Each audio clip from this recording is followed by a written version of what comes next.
Asia सबसे बड़ा महाद्वीप है जिसका क्षेत्रफल लगभग 44,579,000 वर्ग किलोमीटर है। एशिया पृथ्वी के कुल क्षेत्रफल का 8.7% भाग कवर करता है, जो उत्तरी गोलार्ध भूमध्य रेखा के उत्तर में स्थित है। पश्चिम में इसकी सीमाएं यूरोप से मिलती हैं, हालांकि इन दोनों के बीच कोई सर्वमान्य और स्पष्ट सीमा नहीं निर्धारित की गई है। एशिया और यूरोप दोनों देशों को मिलाकर यूरेशिया बना है। विश्व के कुल क्षेत्र का लगभग 1/10वां भाग और भूभाग का 30% एशिया में है।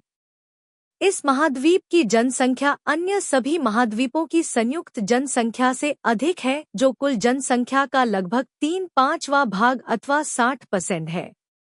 उत्तर में बर्फीले आर्कटिक से लेकर दक्षिण में उष्ण भूमध्य रेखा तक यह महाद्वीप लगभग 4,45,70,000 किलोमीटर क्षेत्र में फैला हुआ है और अपने में कुछ विशाल रिक्त रेगिस्तानों, विश्व के सबसे ऊंचे पर्वतों और कुछ सबसे लंबी नदियों को समेटे हुए है। एशिया दुनिया के अधिकांश धर्मों का हिंदू धर्म, पारसी धर्म, यहूदी धर्म, जैन धर्म, बौद्ध धर्म, ईसाई धर्म, इस्लाम, सिख धर्म और साथ ही कई अन्य धर्मों का जन्म स्थान है।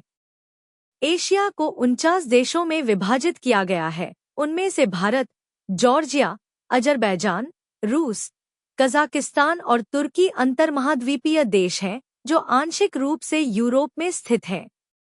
भौगोलिक दृष्टि से रूस एशिया में है, लेकिन सांस्कृतिक और राजनीतिक दृष्टि से इसे एक यूरोपीय राष्ट्र के रूप में जाना जाता है।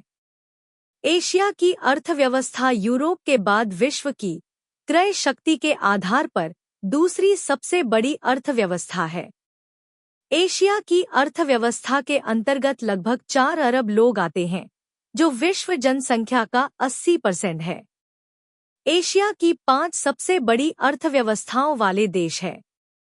1 चीन, 2 जापान, 3 दक्षिण कोरिया, 4 भारत और सिंगापुर, 5 इंडोनेशिया।